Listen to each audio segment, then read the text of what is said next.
예, 그러면 지금부터 이제 제가 좀 발제를 하도록 그렇게 하겠습니다. 사실 제가 그동안에 많이 바빠가지고 이 PPT 작업 하는 것도 상당히 시간에 쫓기면서 PPT 작업을 했습니다. 마침 제 조교 선생이 아주 좀 유능한 분이 계셔가지고 제가 그 도움을 받아서 이렇게 PPT 작업했습니다만은 굉장히 제가 보기에도 이 좀 아주 짜임새가 좀 떨어지는 예, 그런 이 PPT 자료인 것 같습니다. 하지만 이걸 가지고 제가 한 장 한 장씩 제가 좀 이렇게 슬라이드에 담긴 것을 말씀을 드리겠습니다. 일쪽 슬라이드 큰 제목이 뭐냐면은 대한민국 탄소 중립 시대입니다. 그 요새 뭐 제가 보니까 온 나라가 지금 탄소 중립으로 지금 그 물결이 일고 있는 것 같습니다. 하나의 운동이 아닌가 싶은데 제가 지금 저희 대학에서도 우리 가톨릭 대학교는 신부님이 총장하십니다. 그런데 제가 한 3개월 전에 그 우리 학교 탄소 중립 제가 총괄위원장을 맡아가지고 제가 엊그제 얘기를 들으니까 우리 대학이 이번에 산자부에서 그 태양광 설치를 옥상에 하는 대학으로 선정이 되었다는 말씀을 제가 들었습니다. 그래서 저는 앞으로 우리 대학 안에도 이제 실내 정원, 예, 옥상 정원 뭐 이런 걸 해서 그 일회용품 도래 일체 못 쓰게 만들고 그래서 아마 탄소 중립 대학으로 지금 만들어 보는 그런 구상을 가지고 있고요. 어제는 제가 안산에 그 갈대습지 그 생태원에 가서 제가 또 탄소 중립 강의를 하면서 제가 이제 이런 그 기후 위기 시대에 기후 변화 시대에 우리가 탄소를 배출하지 않는 게 얼마나 중요한가 했는데 어제 그 수강생 분들 중에 그분들이 보수 교육을 받는 그 자연환경 해설사 분들이신데 그 중에 한 3분의 2가 노인분들이더라고요. 연세가 굉장히 적으신 분들이었어요. 근데 이분들이 오히려 젊은 분들보다도 더 열정적으로 제가 2시간 강연을 했는데도 굉장히 진지하게 강연을 듣고 질문도 굉장히 많았고 그래서 제가 오늘 이 강연을 하면서 말씀드리겠습니다만은 앞으로 노인 이제 인구가 급증을 하는데 이분들을 잘 활용하면은 우리 대한민국이 또 다른 새로운 도약을 하는데 이 노인분들이 큰 역할을 해주지 않을까 저는 그렇게 생각하면서 먼저 제가 두 번째 슬라이드는 우리나라가 직면하고 있는 이 행정 난제를 저는 7대 난제라고 보고 있습니다. 그게 뭐냐면은 이 그림에서 나와 있습니다만은 빈부격차, 그 다음에 이제 저성장, 저출산 초고령화, 지역 소멸, 그다음 남북 통일 문제, 그 다음에 세대 간 갈등, 기후 위기 이 하나하나가 지금 굉장히 해결이 어려운 문제들입니다. 그런데 우리가 다른 나라와 비교해 봤을 때 우리나라처럼 이렇게 많은 난제를 가진 나라가 또 없습니다. 예, 우리나라가 굉장히 지금 이 2중, 3중, 4중고, 5중고에 좀 시달리고 있는 지금 이런 이제 상황에서 지금 저출산 초고령화가 나중에 슬라이드 설명했지만 굉장히 빠른 속도로 진행이 되다 보니까 더 큰 위험이 있지 않나 저는 그런 생각을 하고요. 그렇지만 우리 대한민국 국민들 워낙 저력이 있기 때문에 저는 이러한 문제들을 정부와 민간이 협업하면은 저는 충분히 극복해낼 수 있다. 예, 그래서 저는 그런 자신감을 가지고 다음 3쪽 슬라이드를 보도록 하겠습니다. 자, 그러면은 제가 이쪽에서 말씀드렸습니다만은 지금 이 노인 인구가 우리 국가 발전에 지금 굉장히 중요한 역할을 해야 됨에도 불구하고 현재 노인 문제의 현 주소를 보면은 상당히 부정적인 그림으로 얼룩져 있습니다. 그게 뭐냐면은 노인 대상 학대 범죄가 지금 급증하고 있고요. 그 다음에 노인 대상 성범죄, 노인 간의 치정에 얽힌 범죄, 보험 관련 상해 및 살인 범죄, 또 유산 상속과 관련된 범죄, 노인 대상 사기 범죄, 노인 복지급여 갈취 범죄, 이런 식으로 해서 우리가 오른쪽 그림을 보시면 알겠지만은 지금 최근 10년간 OECD 국가에서 고령 인구 연평균 증가율이 한국이 가장 왼쪽에 있죠. 4.4%입니다. 미국이 3.4%고 이제 프랑스, 일본, 영국 이렇게 가는데요. 대부분 나라는 지금 2%에 머물러 있습니다. 그런데 우리나라만 유독 거의 2배가 넘는 지금 4.4%의 굉장히 빠른 고령 인구 연평균 증가율을 보이고 있죠. 이건 그때 장봉 장관님 말씀하셨죠. 굉장히 빠른 속도로 우리가 지금 초고령화 사회로 접어들고 있다. 절대 규모도 문제지만은 그 속도가 더 큰 문제다 하는 그때 그 말씀을 하신 게 제가 기억이 납니다.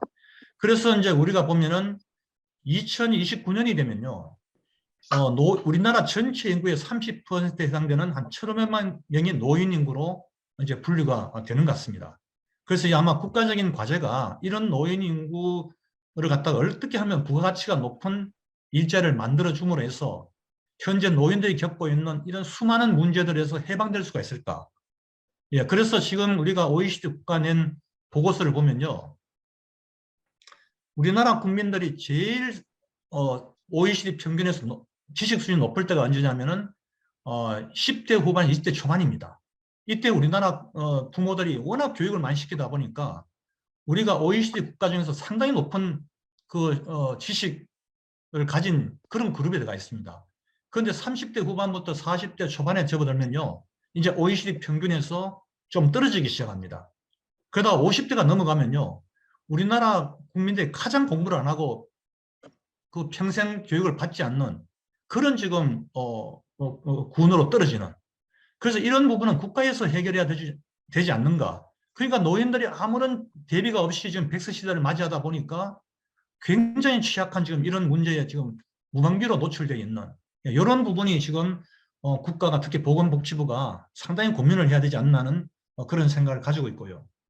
그 다음에 이제 사쪽을 보면은 이제 기후 위기가 또 뭐냐면은 이 노인 또 어떤 그런 문제에 상당히 또 어두운 그림자를 던져주고 있는. 예, 왜냐하면 기후 변화가 가장 심각하게 영향을 미치는 그룹이 또 이 노인 그룹들입니다. 또 부녀자 그룹들. 이제 굉장히 취약한 계층들이죠. 그래서 우리가 어떻게 보면은 기후 변화 그러면 대부분 사람들이 굉장히 잘못 인식을 하고 있는데요. 아, 지구가 따뜻해진다, 온난화된다. 그것만 우리가 기후 변화라 보는데 사실 기후 변화라는 것은요, 산업혁명 이후에 이 기후 변화라는 용어가 생겨났습니다. 그거는 왜 그러냐면 우리 인류가 출현한 지가 거의 한 20만 년, 뭐 30만 년까지도 이제 그 거슬러 올라가는데요. 우리가 실제 구석기 시대가 거의 대부분이었습니다. 신석기 시대는 그 농업이 이제 기후가 안정되기 시작한 한 만 년 전부터 우리 이제 인류는 농사를 짓기 시작했습니다.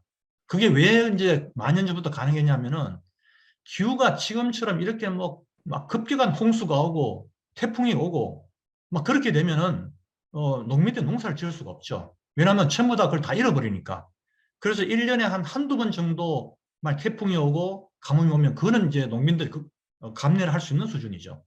아마 우리 소현주 대표님이 지금 뭐 직접 무주 반입하면서 사과 재배를 많이 하시다 보니까 아마 그걸 이따 토론하실 때 아마 실감하실 겁니다. 그 부분이 얼마나 지금 심각한 영향을 지금 농민들에게 미치고 있는 것인지. 자, 이런 부분이 우리가 볼 때는 이 산업혁명 이후에 오는 이 기후변화, 그 다음에 생물 다양성 감소 이런 것들이 결국은 노인의 삶의 질도 가장 치명적인 영향을 지금 미치고 있는 걸로. 그래서 오른쪽은 주로 그림으로 그걸 제가 이제 표시를 한번 해봤습니다. 자, 그 다음에 여러분 이제 5쪽에 오시면요. 우리 그 한국환경연구원이 펴낸 그 보고서가 뭐가 있냐면은 저탄소 기후변화 적응 사회를 위한 그 사회 경제변화 시나리오라는 보고서가 있습니다. 예, 여기에 보시면은 우리가 현재처럼 고탄소 사회로 갔을 때의 모습하고 저탄소 사회로 갔을 때의 모습이 어떻게 다른지를 비교를 해놓고 있습니다. 그래서 왼쪽 그 표를 보시면요. 여기에 이제 조금 오래된 데이터, 지금 2022년, 2015년 지금 데이터를 제가 가져왔는데요. 우리는 하나의 트렌드를 보려고 하는 거니까. 그래서 2015년에 우리나라 총인구는 한 5천만 명을 조금 상회하고 있죠. 근데 생산 가능 인구 비율이 73%입니다. 2015년 기준으로. 그 다음에 1인당 GDP는 약, 우리가 볼 때 한 2,200만 원 정도. 달러로 환산하면은 한 3만 불이 좀 넘어가죠. 자, 그런데 2100년에 우리가 지금같이 이렇게 계속 고탄소를 배출하게 되면은 그때는 우리 사회가 어떻게 될 것이냐. 이 총인구는 거의 2천만으로 급격히 줄어듭니다. 5천만, 거의 한 3천만이 이제 감소가 되는 거죠. 그런데 저탄소 사회로 가게 되면은 한 3,900만, 한 4천만 정도가 되니까 한 1,000만 정도가 그냥 줄어드는. 예. 이게 지금 2100년 시나리오인데 지금 최근에 내가 환경 칼럼을 읽어보면요. 이게 훨씬 더 앞당겨져 있다 그러는 거예요. 2100년에 나타날 현상이 지금 한 2070년, 뭐 빠르면 악화되면 2050년도 이런 현상이 나타날 수 있다라고 지금 미래 환경론자들은 예측을 하고 있습니다. 그 다음에 생산 가능 비율은 어떻게 되느냐? 지금은 73%인데 그때 가게 되면은 고탄소 사회일 때는 41%, 예, 저탄소 사회로 우리 적응했을 때는 약 한 45.8%. 뭐 어느 시나리오로 가든 간에 뭐 급격히 감소가 됩니다.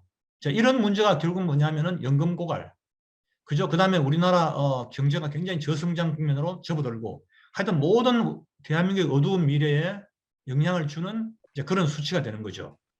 그 다음에 뭐 1인당 GDP는 뭐 우리가 인플레이션을 고려했기 때문에 이것은 제가 볼 때는 뭐 큰 의미는 없고요. 단지 우리가 고탄소 사회로 갔을 때보다 우리가 저탄소 사회로 갔을 때 1인당 GDP는 월등히 더 많이 오를 것이다 하는 그 부분은 제가 그 다음 슬라이드에 칼 플라니하고 그 토마 피케티의 그 이론을 가지고 오면은 요 설명이 됩니다. 왜 고탄소 사회 때보다 저탄소 사회 때 1인당 GDP가 더 높게 나오느냐. 그 부분을 제가 설명하는데요. 우리가 만일 고탄소 사회를 계속 하게 되면 뭐냐. 생태계 변화, 그 다음에 폭염, 폭염 한파, 뭐 이런 것들로 인해 가지고 특히 그 가장 문제는 전염병 창궐입니다. 지금 감염병 환자들이 뭐라고 예측하냐면은 코로나19 같은 전염병, 이건 전염병 아니다. 이거보다 훨씬 더 무서운 전염병이 한 14,000개 정도가 지금 출현할 걸로 본다. 그 중에 아주 극한 바이러스 같은 경우는 우리가 그때 콜럼버스가 남미를 정복하고 나서 원주민들이 그 유럽이 가져온 병에 감염돼서 90% 이상이 다 죽었죠. 그런 식으로 인류를 거의 순식간에 그냥 최악의 상태로 몰갈 수도 있다. 자, 그런 게 뭐냐 하면은 한 10년 전에 그 중앙아시아에서 말이죠.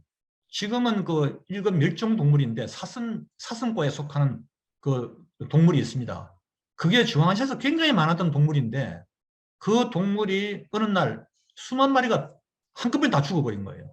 그래서 생물학자들이 이걸 왜 죽었는가 하고 10년간 연구를 했는데 답을 못 찾았어요. 그래서 뭐 스트레스로 죽었다 뭐 여러 가지 이제 이 가설이 나왔는데 가장 강력한 가설은 뭐냐면은 그 사슴 몸 안에 들어있는 박테리아가 굉장히 유익한 박테리아였는데 얘가 기후변화 때문에 스트레스를 받아가지고 얘가 숙주를 공격하는 그런 박테리아로 변해버린 거예요.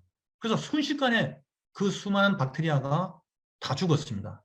그게 우리가 스페인 독감을 봐도 그렇고 우리가 여러 가지 그 인류를 수천만을 죽인 그런 바이러스가 일종의 보면은 한때는 인간하고 공존을 하다가 갑자기 인간이 숙주를 공격하는 그런 이제 상황으로 그걸 유발하는 게 바로 뭐냐? 그게 기후변화라는 거죠. 그런 측면에서 이 그 다음 슬라이드를 보면요. 이 토마 피게티가 어떤 얘기를 하냐면은 이런 얘기를 합니다. 지금 우리가 보는 이 자본주의는 보통 머니 자본주의라 그럽니다. 이 돈의 자본주의라는 거죠. 이 세상이 모두 돈으로 돌아간다는 거죠. 근데 이렇게 돈으로 돌아가는 자본주의는 이게 지속 가능성을 가질 수가 없어요. 그래서 그걸 제일 먼저 경고한 사람이 누구냐면은 이 카라가 폴라인을 띄워야 되는데 우리 조교 선생이 내가 이걸 몇 번 띄우라 했는데 이런 말씀을 붙여놨어요. 영어는 띄워놨는데 처음에는 이 조교 선생이 칼 폴라니 이론을 바꿔놨더라고요. 제가 이거 바꾸라 그러니까. 근데 얘가 내용을 모르니까 엉뚱한 얘기를 하고 있는 거예요. 그래서 내가 세 번을 수정을 했는데 결국은 뭐냐면은 이 칼 폴란이라는 학자가 1930년대 정도에 사셨던 분이에요. 근데 이분이 굉장히 위대한 학자로 평가한 사람이 누구냐면 피터 드러커입니다. 예, 피터 드러커가 볼 때 가장 위대한 20세기 학자는 바로 칼 폴란이다. 근데 칼 폴란이가 그때 거대한 전환이라는 책에서 뭐를 썼냐면은 이 자본주의는 결국은 어느 시점에 가면은 파국을 맞게 될 거다. 이걸 이분이 그때 벌써 예언을 한 거예요. 예, 그래서 우리가 자본주의 시장 경제 체제에 지나치게 명신하게 되면은 사회 불평등, 뭐 빈곤 이런 문제가 필연적으로 나올 수밖에 없다라고 아마 30년대 이 현상을 현재의 작금의 현상을 벌써 아마 예측을 한 거죠. 그래서 그래서 이 사람이 중요한 것은 뭐냐 하면은 다시 이 사람은 칼 폴라니는 그 아프리카의 어떤 문화 또 우리가 보면은 르네상스 산업혁명이 일어나기 전에 어떤 그 유럽의 모습 그걸 이 사람은 굉장히 동경을 합니다. 예. 왜냐하면 자본주의가 오기 전에 인간은 주로 무엇에 의존했냐면은 주로 선물에 가지고 교환을 했거든요. 그러니까 내가 가지고 있는 많은 것들을 남에게 주는 거기서 그냥 기쁨을 누렸단 말이에요. 그런데 자본주의가 오면서 모든 것은 화폐를 매개로 이게 이루어지잖아요. 그죠? 그럼 자본주의는 계속 물건을 생산해야 되잖아요. 그냥. 그죠? 수요가 없더라도 자본주의는 공장 문을 닫을 수가 없기 때문에 계속 물건을 만들어내야 됩니다. 그죠? 그러니까 이제 이런 게 뭐냐 하면은 이제 결국은 이 환경 문제를 야기할 수밖에 없는 거고, 결국 장기적으로 인류를 갖다가 절멸로 몰아갈 수밖에 없는, 예, 그런 얘기를 30년에 했는데 2000년도에 들어가지고요. 이 프랑스 사람인 토마 피케티가 무슨 얘기를 하냐면은 21세기 자본이라는 책을 씁니다. 근데 그 책이 워낙 유명한 책이 돼가지고 이 사람이 20대 후반에 박사학위를 받았는데 바로 예일대학 석좌 교수로 임명이 됩니다. 그 책의 내용이 워낙 좀 드라마틱한 내용이었기 때문에. 자, 이 책 내용이 뭐냐면요. 이 사람이 벌써 이제 인류에게 엄청난 앞으로 재앙이 닥칠 건데, 그래서 이 사람은 환경을 자본으로 이제 간주해야 된다라는 그걸 핀 거예요. 그 100년간의 그 세무 데이터를 쭉 분석을 해가지고 이 사람이 무슨 결론을 내리냐면은 앞으로 환경 같은 자연 자본이 굉장히 중요한 자본이 될 거다. 이걸 관리하지 못하면 국가도 후진국으로 전락하고 인류도 결국은 공멸을 하게 될 거다는 그런 얘기를 했습니다. 그래서 이 책에서 무슨 얘기를 하냐면은 이 사람이 시뮬레이션을 해보니까 앞으로 기후변화라 이런 환경 피해는 최하의 경우에 얼마냐. 전 세계 GDP의 20%가 이제 태풍이나, 그죠? 그 다음에 극한 가뭄이나 홍수로 다 사라진다는 거죠. 여러분, 이번에 우리 올라오는 태풍 한림도도 보면요. 이게 과거에 유리가 없었다 그래요. 1959년에 온 태풍 사라보다도 훨씬 더 강력하거든. 지금 한반도 전체를 지금 이 태풍이 지금 다 덮고 있는. 그러니까 이 초속 40m 정도 불면은 기차가 탈선된다 그러죠. 그 기차가 철로를 벗어나게 되는 거죠. 이만큼 지금 강력한 태풍이 지금 제주도 쪽으로 접근해 오고 있는 거죠.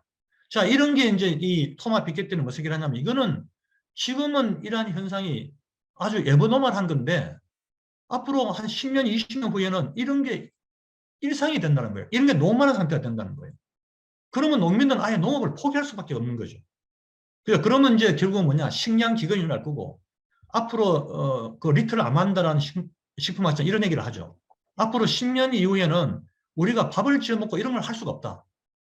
전부 다 군인들이 그 전투 식량을 주듯이 전부 다 최소한의 칼로리만 먹고서 그냥 생존하는 삶을 이어갈 수밖에 없는 그런 이제 시대로 돌입할 것이다 하는 그걸 많은 학자들이 얘기를 하고 있습니다. 그래서 토마 피케티는 무슨 제안을 하냐면은 현재 글로벌 GDP의 5%를 선제적으로 기후변화 문제 해결에 투자를 미리 해야 된다. 우리가 이번에 강남 그 홍수도 마찬가지죠. 도쿄는 지금 그 도쿄 지하에 엄청난 수심뭐 거의 100m 가까운 지금 저류지를 만들어 놨는데 우리는 계속 그걸 미루고 하다가 이번에 또 강남이 완전히 다 잠겨버리는, 그런 투자를 하지 않으면은 그렇게 된다는 거죠. 그래서 우리가 지금 환경에 대한 우리 투자가 굉장히 지금 미흡하다. 특히 지금은 물 가뭄이 더 심하거든요. 물은 뭐냐면은 아무리 썩은 물이라 물은 있어야 됩니다. 물이 없는 것보다는 아무리 썩은 물이라 물은 있는 게 중요합니다. 그런데 지금 우리가 상수도관이나 하수도관이 지금 다 노후화돼 가지고요. 여기에 지금 누수율이 33%가 넘어요. 그러면 이걸 다 교체하는데 얼마의 돈이 드냐? 물 하는 학자들 얘기 들으면 한 80조의 돈이 듭니다. 그걸 전부 다 일반 예산 회계로 넣으려고 하니까 기금이 없다 보니까 감당해낼 수가 없는 거죠. 자, 그리고 우리나라 국민들은 또 뭐냐? 우리나라는 국민들이 강해서 지나치게 많은 물을 끌다 씁니다, 그냥. 예, 지나치게 많은 물을 갖다 끌다 쓰면서 물을 펑펑 써버리기 때문에 가뭄이 왔을 경우에는 우리나라가 굉장히 환경에 취약한 국가로 될 것이고, 그 1차적인 피해는 누구한테 가느냐? 당연히 노인인구한테 가겠죠. 노인인구가 1차적인 피해자가 되겠죠. 자, 이런 부분을 제가 이제 강조를 해드리고요. 그 다음에 지금 여러분 두 번째 이제 문제는 이 초고령화보다 더 심각한 문제는 저출산 문제입니다. 예, 초고령화 문제는 우리가 어딘지 버티면은 그건 해결되지만은, 왜냐하면 이제 지금은 인구가 55년부터 한 65년까지 한 10년간은 베이비 부머 세대라서 매년 100만 명 정도가 태어났지만은 그 이후로 인구는 계속 감소가 되어 오고 있거든요. 그래서 이 초고령화 문제도 우리가 조금만 더 견디면은 어느 정도 시점에 가서는 이제 해결이 좀 보이는 문제인데, 이 저출산 문제는 답이 없다는 거죠. 그래서 여러분들이 이 도표를, 막대 그래프를 보시면요. 2020년 현재 우리나라에 보면은, 생산 연령 인구가 약 한 3,700만이 됩니다. 노인 인구는 800만 정도 되죠. 자, 근데 이게 2060년이 되면요. 어떻게 되냐면은 생산 연령 인구가 한 2천만으로 줄어들고 노인 인구는 거의 이제 생산 연령 인구와 맞먹습니다. 거의 한 1,800, 1,900만 정도가 되는 거죠. 그죠? 그런데 그 밑에 보면은 유소년 인구, 앞으로 이제 이 생산 가능 인구로 들어와야 될 그런 인구는 점점 더 줄어들고 있죠. 자, 이런 문제가 결국은 뭐냐면은 노인 문제를 굉장히 이제 악화시키게 되는 이제 그런 문제인데, 지난번에 우리 그때 연승훈 대표가 그런 얘기 했죠. 노인 분들이 오래 사는 게 중요한 게 아니고 얼마나 건강에 살면서 그 임종을 맞냐는 게 굉장히 중요하겠죠. 근데 평균 16년이 병마와 싸우다 죽는다는 거예요. 제가 3일 전에 제가 대구를 갔다 왔어요. 문산을 갔다 왔는데 제 마지막 남은 외삼촌께서 93세에 돌아가셨어요. 근데 오래 사신 게 중요한 게 아니고 한 7년간을 거의 누워 계셨으니까 그 막 가족들이 뭐 거의 다 피폐 다 됐죠, 그냥. 예, 그런 상황에서 93세를 살아본들 그게 무슨 의미가 있냐는 거죠, 그게. 건강에 사셔야 되는데. 여기에서 제가 지금 살림을 보는 겁니다, 제가. 어떻게 하면 선제적으로 병이 발발한 이후에 정부가 개입해가지고 뭐 무상으로 뭐 그걸 해주는 게 아니라 노인 인구가 병이 나기 전에 얼마나 건강하게 그걸 자기 건강을 관리하면서 사시다가 정말 뭐 우리 속된 말로 9988 있잖아요. 그죠? 99세 살다가 한 2, 3일 아프다가 그냥 돌아가시는 그런 삶을 어떻게 국가가 좀 만들어줄 수 있을까? 저는 그런 부분이 산림청이 앞으로 가져가야 될 큰 역할이 아닌가 저는 그런 생각을 하면서 오늘 발제에 제가 임하고 있는 겁니다, 지금. 자, 그 다음에 이제 보면은 그 기대 수명, 건강 수명. 이걸 보면은 이제 우리나라 사람들이 현재도 지금 보면은 기대 수명이 늘면서 건강 수명도 사실 늘기는 늘어요. 근데 그 느는 속도가 굉장히 이렇게 보면은 왼쪽 그래프 보면 완만하다는 거죠. 이게 급격히 이렇게 좀 증가해주면 좋은데 그냥 뭐 증가하는 건지 안 하는 건지도 모를 정도로 완만하게 가고 있기 때문에 평균 16년을 병마와 싸워야 된다는 거죠. 예, 우리 학교에 강의 나오시는 우리 가톨릭대 행정학과를 만드신 분이 박연호 교수님이세요. 그분이 한 10년 전에 돌아가셨는데요. 우리 학교 강의를 한 20까지 강의를 나오셨어요. 저희들은 이제 학과를 설립하셨기 때문에 계속 강의를 들으려고 했는데 이분이 우리 학교 강의를 나오셨다가 집에 귀가를 안 하신 거예요. 그래서 사모님이 이제 밤 9시에도 안 들어오시니까 전화를 하신 거예요. 언제 강의가 끝났습니까? 벌써 한 5시에 끝나고 돌아가셨는데 했는데 이 선생님이 집을 못 찾아가지고 그때부터 치매가 오셨던 거예요. 그래서 우리 학교에서 학과 선생님이 도저히 안 되겠다, 큰일 나겠다 해서 그 다음 학기에 우리가 강의를 못 드렸죠. 왜냐하면 이분이 건강하셨으면 계속 강의를 했을 건데 그 건강하지 않고 이제 치매가 오시니까 이제 저희 학교에 강의도 못 나오시고 그러다 제가 알기로 한 5년, 6년 정도 투병하시다가 돌아가시는데 가족들이 거의 피폐했다 그러더라고요. 왜냐하면은 뭐 막 밤중에도 막 소리를 지르고 막 아파트에서 막 그러니까 말이죠. 그걸 막 이렇게 통제를 한다고 막 가족들이 엄청난 그걸 했는 것 같아요. 저도 얼마 전에 우리 아파트 앞에 내려가는데 어떤 할아버지가요. 제보고 막 욕을 하는 거예요. 근데 할머니가 막 구축하고 있는 거 보니까 치매 환자인 거예요. 그 제가 항의할 수가 없잖아요. 멀쩡한 사람이 그러면 제가 항의하지만은 그 정상 사람이 아니니까. 그런 분들이 저는 비일비재하다 보거든요. 이제 그 예. 노인 요양원에 가서도 그렇고 보면 노인 요양원도 보면 지금 치매 환자 뭐 전부 다 정상적인 노인들 막 섞어놨잖아요. 그거가 10시쯤 끝날 건데. 근데 보건복지부는 관리는 어떻게 그 관리하냐면은 그냥 건수로 하는 거예요. 몇 명의 노인이 그냥 요양원에 들어가 있다. 나는 몇 명의 노인을 입소시켰다고. 그러면 자기 지표는 끝나는 거죠. 그래서 제가 이번에 정무평가위원장을 맡으면서 제가 보는 거는 뭐냐면은 각 부처가 가지고 온 그 지표가 얼마나 그 부처의 본연의 그걸 목적을 달성하는데 과연 얼라이먼트가 되어 있는지 전혀 엉뚱한 지표를 재고 있는 건지 그저 관료들이 전부 다 평가 기술자가 되어 있는 건지 제가 이런 부분을 제가 아주 좀 이렇게 우리 위원님들하고 고민을 하면서 살펴보려고 하는 겁니다. 그게 결국은 국민의 행복을 가져오는 거니까. 그죠? 자, 그 다음 페이지를 여러분 보시면요. 그 다음 페이지 중요한 게 여러분 ESG 경영이죠.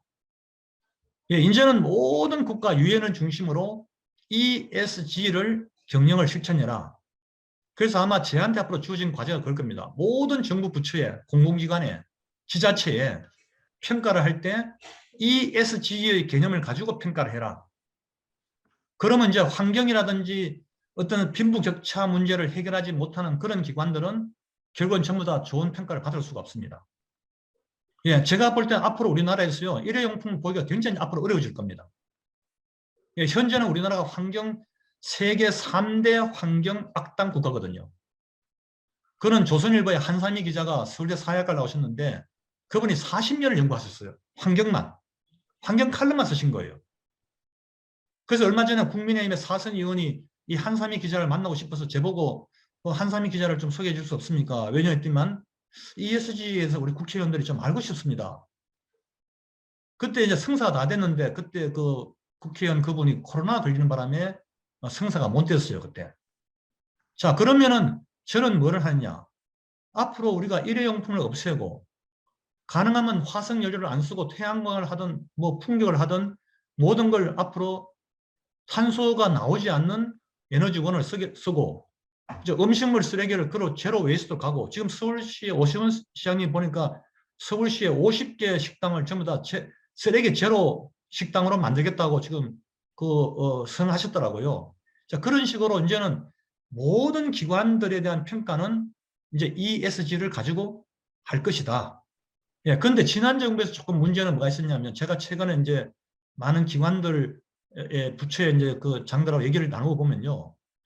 문재인 정부에서는 사회적 가치를 추구한 거는 굉장히 좋았는데 그 사회적 가치가 모든 기관마다 다르게 해석을 했다는 거예요. 그러니까 자기 본연의 업무는 다 제껴놓고 전부 다 점수를 잘 받아야 되니까 사회적 가치라는 걸 자기 나름대로 정해가지고 하다 보니까 굉장한 많은 예산 낭비가 발생했다는 거죠. 이게 어떻게 보면은 유추해 보면은 국가 부채가 굉장히 빠른 속도로 증가시키게 만든 그 의도는 좋았지만은 그 수단이 이게 매칭이 안 돼가지고 그런 결과가 나오지 않았나. 그 노인 문제도 마찬가지죠. 사회적 가치를 정진한다 그래서 노인들한테 전부 다 어떻게 했습니까? 이제 폐지 주기 하고. 그죠? 그리고 노인들이 풀 뽑아라 그러면 풀을 안 뽑는데요. 왔어. 그냥 앉아 있는데요. 나는 몸이 안 좋아서 오늘 일을 할 수가 없어서 앉아 있으면 관리자가 그 몸이 안 좋은 노인을 빨리 풀을 뽑았어요. 이렇게 할 수는 없잖아요. 그냥. 그러면 한 30분, 1시간 앉아 있다가 또 임금은 줘야 되니까. 그런 식으로 생산성이 거의 없는 일을 사회적 가치라는 그런 명분하에 예산이 펑펑 쏟아 나갔다는 거죠. 자, 이런 부분을 저는 이번 정부에서는 그런 걸 더 이상 해서는 안 되겠다. 예. 누수가 없는 건 안 되지만 노인들한테 정말 양질의 어떤 일자리를 만들어줄 수 있는 방법은 없을까? 예, 그런 이제 고민을 하죠. 마지막 치유는 거버넌스죠. 이제는 모든 기관의 의사결정 지배구조가 환경이나 사회 문제를 고려하지 않는 그런 지배구조로 갔을 때는 그 기관은 평가가 잘 나올 수가 없습니다.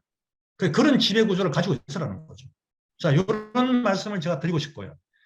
그 다음에 여러분 제가 이 슬라이드는 뭐냐면은 이제 그러면 제가 노인들의 일자리를 만들려면 그럼 이제 고민을 좀 해봐야 되는데 제가 최근에 그 산촌 자본주의 일본의 그 NHK 기자가 쓴 제가 산촌 자본주의라는 책을 읽었어요. 우리 저 소유주 대표님 잘 아시죠? 아마 그분 책에서 내가 강연도 몇 번 하고 했으니까 이 산촌 자본주의를 통한 사회적 가치 정진이라는 말이 이제 하나 ESG 경영에 들어가는 건데 이게 여러분 생각해 보십시오. 일본에 가면요. 산 속에 참치 공장이 있습니다. 이게 이제 왜 그러냐면 기후변화 때문에 기후가 막 환경이 오염되니까 일본이 특히 후쿠시마 원전 때문에 그 일본에서 나는 그 어패류를 갖다가 일본에 돈만 사면 잘 안 사 먹는데요. 거기 다 오염됐기 때문에. 그래서 지금 우리나라에서 지금 일본산들이 지금 막 둔갑대 나오고 있다는 거예요. 전부 다 뭐 일본산인데 그냥 원산지 표기는 막 한국으로 해가지고 얼마 전에 적발이 됐잖아요. 저도 굉장히 회를 좋아하는데 이게 보면 우리가 지금 무방비로 돼 있다는 거죠. 그래서 이제 이걸 뭐냐면은 일본의 교토대학 교수가요. 이렇게 해양이 다 오염돼 있으니까 이걸 산에다가 인공 해수를 만들어서 이 참치를 기르면 어떻게 하는가 하는 그런 발상을 한 거예요. 그러면 이 산주변에 있는 사람들의 이 어떤 그 소득이 굉장히 월등히 올라갈 거 아닙니까? 근데 이 교도대학 교수가 몇 번 실험을 했는데 한 4, 5년 동안 계속 실패를 했어요. 근데 최근에 이 사람이 뭐냐?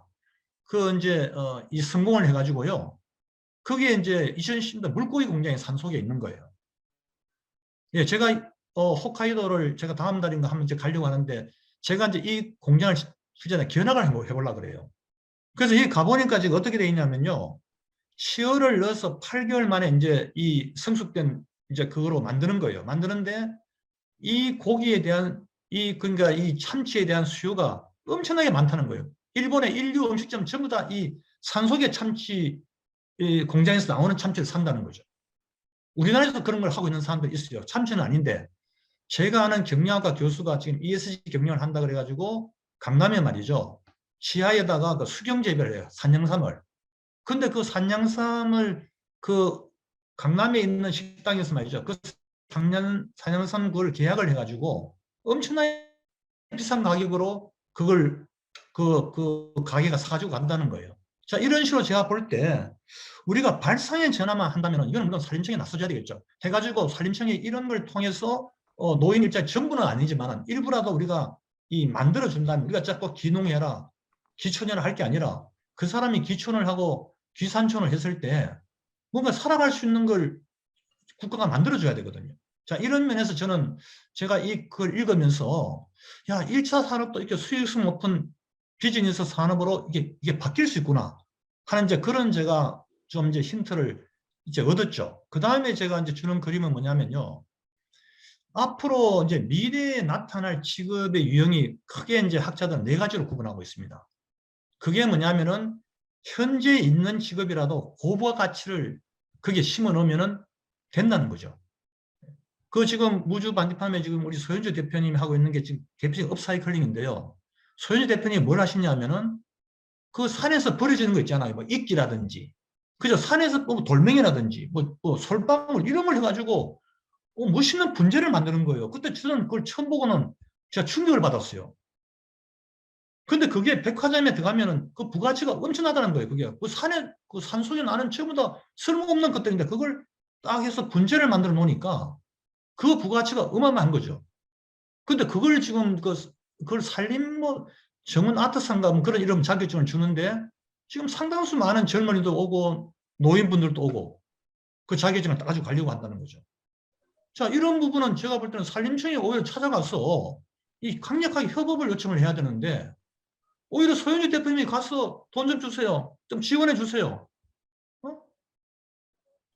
그런데 산림청 공무원이 다 그런 건 대부분 공무원이 그렇겠죠. 왜냐하면 예산을 가지고 있다 보니까 이제 그걸 가지고 있으면 이제 그게 권력이잖아요. 그게. 물론 산림청은 안 그래요. 산림청은 제가 최근 듣기로 아주 평가를 잘 받는 기관 중에 상위 그룹입니다. 엄청 바뀌었어요. 산림청 공무원들이 막 강의도 막 하러 오고 막 우주 반대파인 강의도 하러 오고 진짜 협업이 이루어지고 있어요. 근데 다른 부처를 가봤을 때 제가 물어봤어요. 제일 평가가 좀 낮은 부처가 됩니까? 물으니까 교육부, 보건복지부.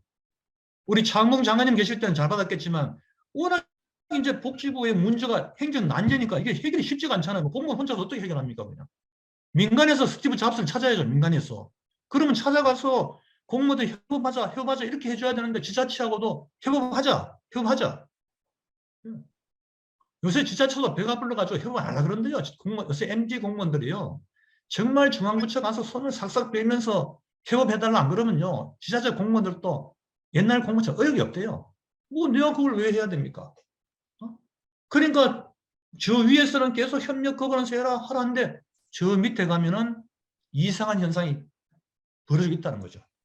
제가 이번에 정평가 예원 하면서 제가 그런 부분을 보려고 그런 거예요. 장창관을 자주 만난대. 왜? 소통을 해야 되니까. 만나서 계속 얘기를 나누는데 계속 나누면서 어떤 지표로 가져가는 게 바람직합니까? 계속 소통을 한대요. 제 스님 위원장이 그러더라고요. 예. 엄청나게 많은 그걸 할 겁니다. 뭐 그러더라고요. 자, 그 다음에 여러분 어떤 게 있어요? 직업의 세분화하고 전문화가 여러분 되겠죠. 그죠? 직업이 이제 굉장히 많이 생겨나는데요. 어제 우리 김익기 교수님하고 어제 우리가 어떤 주민이 들어갔냐면요. 그 조현미 이범 대표가 하는 게 뭐냐면은 이 노년 플래너예요. 시니어 플래너예요. 이분은 벌써 알고 아마 직업이 앞으로 세분화되고 전문화되니까 앞으로 노인 인구가 급증할 거고, 이 노인 인구들이 잘 그 윤택한 삶을 살 수 있도록 그 시니어 플래너라는 걸 이분이 하시더라고. 그 다음에 기후변화 전문가도 굉장히 중요하겠죠. 그죠? 우리가 기후변화가 왔을 때 어떻게 너가 적응을 해야 되느냐, 어떤 농작물을 심어야 되느냐, 뭐 이런 데 대한 또 전문가들이 굉장히 많이 필요할 거라고요. 그 다음에 앞으로 여러분 미래 직업은 거의 로봇이 여러분 다 합니다. 앞으로 로봇 팔이 나오고요. 로봇 다리가 나오고. 제가 얼마 전에 대구 문산 갔다 가보니까요. 제가 그 동대구에서 깜짝 놀랐어요. 서울역에는 그런 게 없는데, 아, 로봇이 막 돌아다니는 거예요. 사람처럼. 제가 신기하잖아요. 그래, 잠시서 제가 한 5초 동안 바라봤어요. 그냥 생긴 것도 거의 사람처럼 생겼어요. 그냥 보니까 로봇인 거예요. 그런데 그 치경감이 있더라고요. 옛날 같으면 로봇이 영상에 만들었으면은, 아이, 뭐, 저거 좀 보기 싫다 이랬는데, 이 로봇이 그냥 엄청나게 이게 사람처럼 생긴 거예요. 그냥, 야, 이제 저게 지금은 신기하지만 앞으로 5년, 10년 지나면은 저게 이제 일상화 되겠다. 그러면 노인들은 뭐를 해야 되겠어요? 로봇을 조종하는 기술을 배워야 된다고요. 드론을 조종하는 기술을 배워야 된다. 앞으로 택배는 이제 사람이 안 나르잖아요. 전부 다 드론을 이용해서 나르니까 노인이 그 드론 기술만 가지고 있으면은 어디서 어디로 보내주세요. 로봇 팔만 끼면은 일도 할 수 있는 거예요. 뭐 80km, 90km도 로봇 팔만 끼면 그냥 들어 올리는 거예요. 그냥. 자, 이렇다면은 제가 볼 때 65세부터 국가가 책임지고 다 은퇴시키고 너 먹여 살려줄게. 그런 나라가 어디 있습니까, 그러면? 미국도 그러자면 유럽도 지금 다 정년은 노동 유연제 아닙니까, 그럼? 우리나라만 노동 경직성이 되어 있는 거예요. 교수도 이런 거 있잖아요. 뭐 수도가기 칼 가지고 있는 그런 교수나 핵칼 가지고 있는 교수나 65세 되면 모두 다 내보내버린단 말이에요. 그 다음에 국가는 뭐냐? 먹여 살려줄게. 제가 지금 34년 근무인데 제가 지금 받는 게 440만 원이에요. 제가 요새 사학연금이 날라오잖아요. 저한테요. 기하는 지금 은퇴하시면 받는 연금이 440만 원입니다. 이러면 저는 반갑지 않아요. 그 지속 가능하면 저는 반갑죠. 그런데 앞으로 2039년 정도 되면은 그래서 사학연금 이제 고갈로 들어간다 그러거든요. 그죠? 그렇다면은 국가는 사회적 책임만 장애인이라든지 극도의 노인 취약계층 그것만 국가가 책임지면 되지. 왜 국가가 개인적인 그런 책임까지 국가가 다 나서가지고 그죠? 코인 투자하다가 잃어버리면은 그래 젊은이들을 위해서 내가 돈을 또 변상해 줄게. 이런 국가가 그래가지고 과연 지속 가능한 발전을 하겠냐는 거죠. 그게. 자, 이런 부분을 제가 이제 말씀드리고 그 다음에 여러분 이제 융합형 여러분 직업입니다. 앞으로는 농부면서 요리사가 나온다는 거죠. 자기가 직접 재배한 그걸 요리해 준다는 거죠. 그죠? 그 다음에 여러분 뭐냐면 이제 지금은 여러분 체험 경제 아닙니까? 사용자 경험 디자인은 굉장히 중요하기 때문에요. 앞으로 중요한 것은 뭐냐면 엑스 디자이너예요. 익스피리언스 디자이너예요. 그래서 여러분 유튜버 들어가시면 박막내 할머니라고 저도 그분을 처음 알았는데 그분 유튜버 팔로워가 100만이 넘어요. 그러니까 그분은 거의 기업을 가지고 계신다. 그분은. 그러니까 노인분들이 노인들만 알고 있는 그 독특한 경험을 유튜브에 올렸을 때 엄청난 그 팔로워가 온다는 거죠. 지금 초등학생들이 그런다고 초등학생들이 너 미래 직업 너 뭐라고 하냐 물으면요. 초등학생들이 뭐 판사 변호사인지 아니래요. 교수 아니래요. 너 뭘 할래 물으면은 유튜브 한다는 거예요. 그러면 노인분들은 유튜브는 돈이 크게 안 되잖아요. 뭐 협업할 수도 있는 거고. 그죠? 자, 이런 부분을 제가 볼 때는 상당히 노인 인구가 이쪽에 들어오면 굉장히 부가치가 높은 일자리가 나올 수 있겠다. 그 다음에 여러분 홀로그램이죠. 홀로그램을 제가 굉장히 충격받은 게 뭐냐면 제가 아는 인천대학 교수님 말이죠. 아직 은퇴 안 하셨는데 이분이 몇 년 전에 사별을 했어요. 그 사모님하고. 근데 사모님과 살아 계실 때 홀로그램으로 그걸 다 찍어 놓은 거예요. 그냥. 근데 지금은 사모님 돌아가신 느낌이 안 난대요. 그 사모님이 마치 살아서 자기하고 얘기하고 있다는 거예요. 그냥. 그게 홀로그램이에요. 제사 지낼 때도 그 홀로그램 딱 켜놓으면요. 그죠? 그거는 기술만 익히면 되거든요. 홀로그램이라는 게 그렇게 어렵지 않대요. 그냥. 자, 이런 걸 국가가 가르쳐 줘야 되죠. 폐지나 주어라 그러고, 풀이나 뽑으라 그러고. 그것도 지금 폭염실에 잘못 내보내면은, 열사병은 돌아가신다고요. 자, 마지막에는 뭐예요? 과학 기술 기반의 또 새로운 직업이 나온다는 거죠. 인공장기 제조를 하잖아요. 요새 TNR 바이오팹이라고 저도 이 주식을 많이 가지고 있습니다만은 많이 해봐야 100주 정도 가지고 있죠. TNR 바이오팹이라 포항공대 교수가 만든 장기 회사의 장기, 인공장기를 만든다고요. 이 TNR 바이오팹이. 이게 한때는 막 800불까지 그 주식이 뛰었죠. 그 인공 간 장기를 하나 개발하면서. 지금 미국 아마 유수회사하고 지금 계속 지금 콜라보레이션 지금 들어가고 있는 걸 알고 있는데, 자, 이런 거라든지. 그 다음에 아바타, 요새는 여러분 지금 네이버에 가면 제페토 여러분 있죠?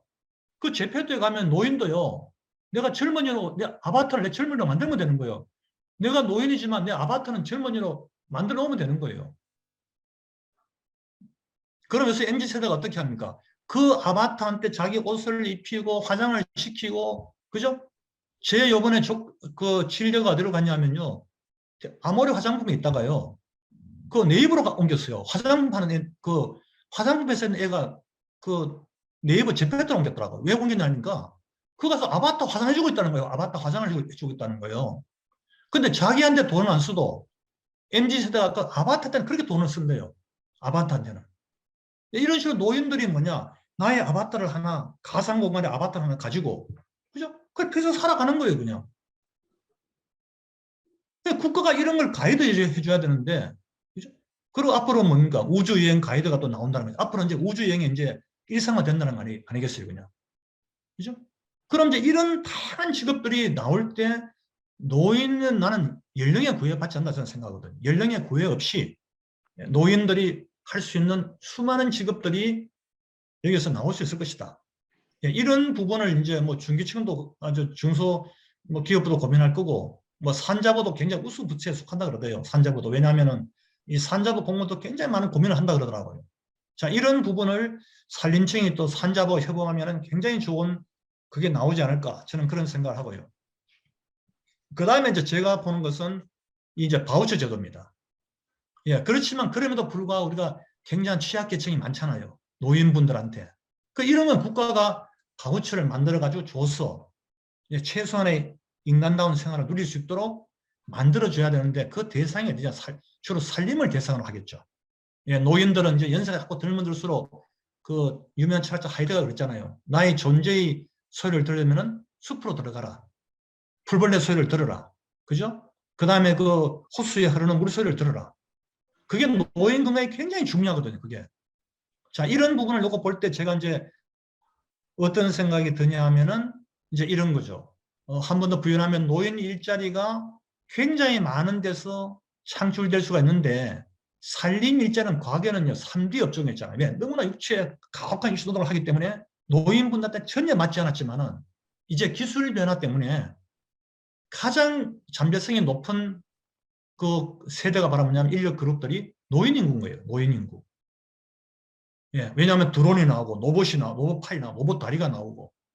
그죠? 자, 이런 부분을 어떻게 이제 전이를 시킬 거냐 하는 게 산림청하고 보건복지부가 같이 고민을 해봐야 될 부분이 아닌가 하는 생각을 하고요. 그 다음에 제가 볼 때는 이 직종별 특성을 놓고 보면은 이 산림이 속하는 영역이 어디냐면 주로 여러분 그 오른쪽 하단이 주로 산림이 속하는 영역이에요. 여기에서는 뭐냐면은 산림은 육체노동을 많이 하고 그 다음에 좀 비정형적이고 비반복적인 그런 이제 걸 많이 가정한다면은 여기는 주로 뭐냐? 보안이나 협업할 수 있는 로봇과 협업할 수 있는. 저는 앞으로 그렇게 생각합니다. 우리는 앞으로 노인들은요, 인간하고 인간의 교류가 중요한 게 아닙니다. 앞으로 노인들은 컴퓨터의 교류가 더 중요합니다.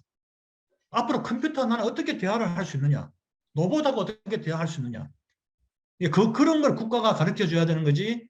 사람과 사이의 관계도 물론 중요하죠. 하지만 컴퓨터와 로봇과의 관계.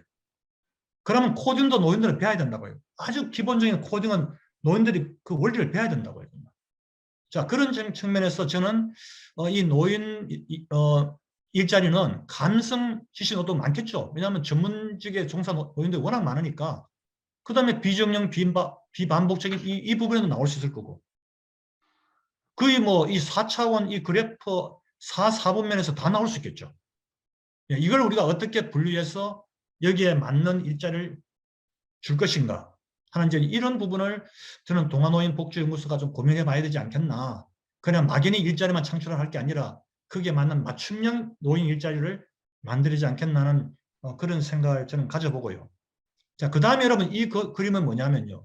독일에서의 그림인데요. 독일은 40살만 넘어가면요.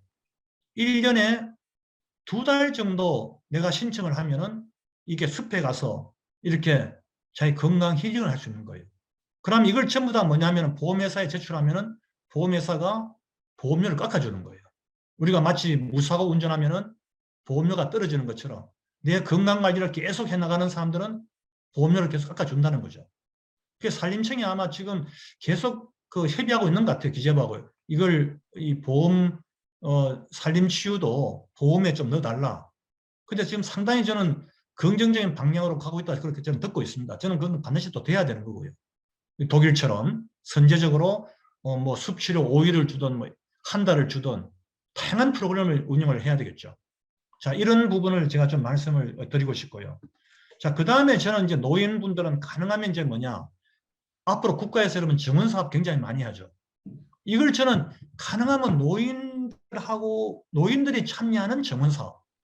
저는 이게 상당히 의미가 있을 것 같아요. 근데 제가 얼마 전에 지자체 공무원을 만나 이런 얘기를 하더라고요. 사실 산림청이 도시공원도 가져왔어야 되는데 왜 그 도시공원에 전 나무가 있잖아요. 근데 과거에 국토부인가요? 과거에 국토부가 그걸 주려고 했대요. 나무가 있으니까 산림청 보고 하라 그랬는데 그때도 산림청에 뭐 일이 많았든지 뭐 산불 뭐 산림 보존만 신경을 써서 아 우리는 뭐 도시 이런 거는 뭐 우리 인력이 없습니다 해가지고 그때는 오히려 했는데 지금은 산림청이 달라고 한대요. 지금 우리가 저 정원 사업도 하고 도시공원도 하고 숲도 숲가꾸기 다 하자는데 지금 국토부가 반대하는 거예요. No, 국토부가 도시공원 우리가 해야 돼. 저는 언제든간에 이거는 누가 하고 안 하고 중요한 게 아니고 저는 협업을 해야 된다고 보거든요. 이거는 뭐냐면 국토부하고 산림청이 협업해야 되는 거지. 내영리가 줘, 안 줘. 이런 싸움을 해가지고는 답이 없다, 저는. 협업을 어떻게 할 거냐 하는 그 부분을 제가 좀 산림청에 고민을 하고 우리 동아노인복지연구소나 우리 학회가 좀 고민을 해주는 걸로 그렇게 하고요. 이제 마지막 이제 슬라이드입니다. 자, 하여튼 노인분들은 저는 무조건 숲으로 돌아가야 된다. 우리가 죽으면 흙으로 다 돌아가듯이 노인분들은 가능하면 숲을 이용해서 건강을 관리하고 힐링하고 그렇게 함으로 해서 건강한 노인의 삶을 계속 유지해 나갈 수가 있다. 그러면 산림청은 여기에 맞는 인프라를 갖다가 어떻게 공급을 할 것인가. 이건 이제 우리 학회 차원에서 연구를 해가지고 우리가 이제 제시를 해줘야 되겠죠. 이상으로 제 발표를 모두 마치도록 하겠습니다. 이상입니다.